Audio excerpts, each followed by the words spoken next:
start.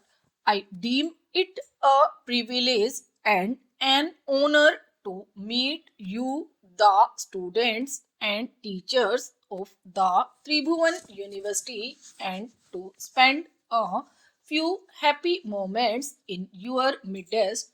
For one who, like me, has been a teacher all his life, it is always a stimulating and encouraging experience to meet young students and scholars engaged in the pursuit of knowledge and discovery. This is all the more so on this occasion because of the strong ties of common traditions and shared values which have united Nepal and India throughout the centuries. A university is a powerful instrument not only for all sided development of one's nation but for the progress of mankind as a whole. A university, said Pandit Jawaharlal Nehru, stands for humanism, for tolerance, for reason, for the adventure of ideas, and for the search of truth. It stands for the onward march of the human race towards even higher objectives. If the universities discharge their duties adequately, then it is well for the nation and the people. This university, named after the great father of the Nepalese nation, is developing in a manner worthy of all the universalism, modernism, and spirit of freedom and equality that he stood for. It has made a valuable contribution to the development of modern Nepal, and I have no doubt that it will make an even more significant contribution to the social, cultural, and economic development of your country in the days ahead and help it to assume its rightful place in the Committee of Nations. I am extremely happy that we in India have fully associated ourselves to the best of our ability in the building up of this great university from its very inception. We feel proud of this collaboration, which has been of considerable benefit to ourselves.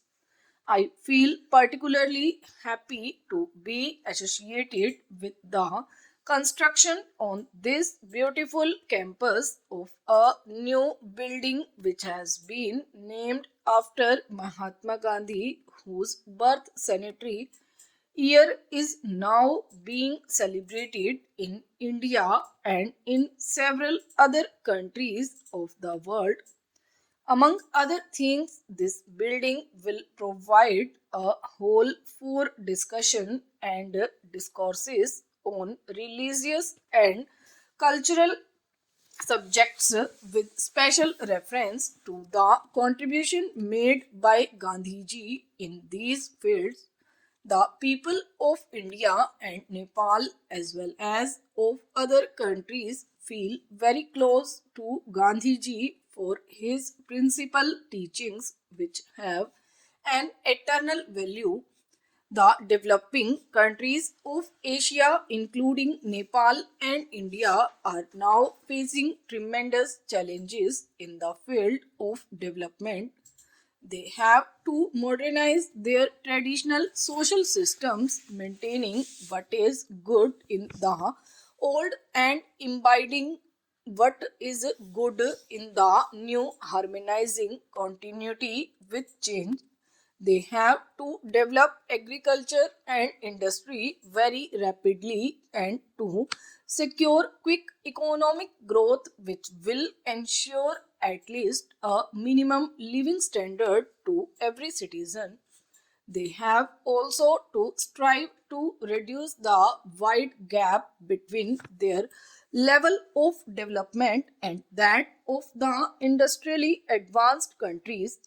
These challenges facing the Asian countries are really challenges for you, the rising generation, and it is on your vision, wisdom, competence, and dedicated hard work that their solutions will largely depend.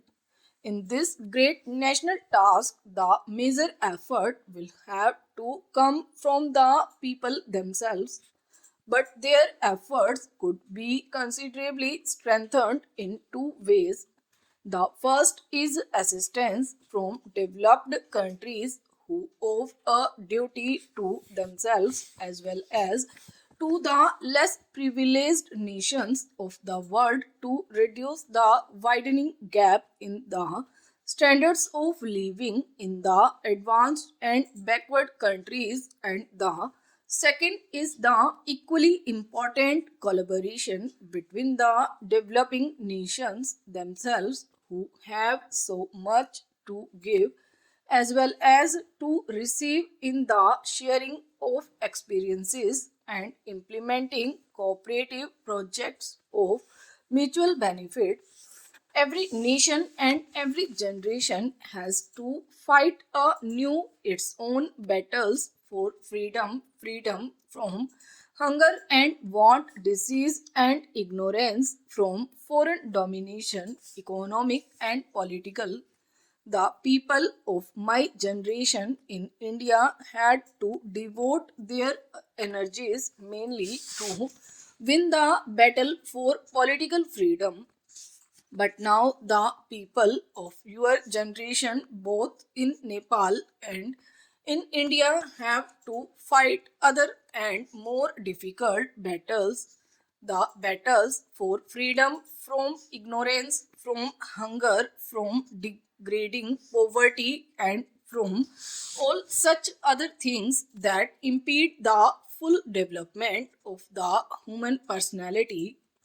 I am very happy to find that the people of Nepal have accepted this challenge and that they also consider it an opportunity which should be met with strength, dignity, discipline, and fortitude. I congratulate you on launching yourself upon this noble task and wish you every success in your program of building up a modern Nepal which will accept the best that the new world has to offer while still preserving all that is precious, noble, and glorious in the rich heritage of this land. Now it shall be the constant endeavor of the people and the government of my country to be all of all such assistance to you as we are capable of.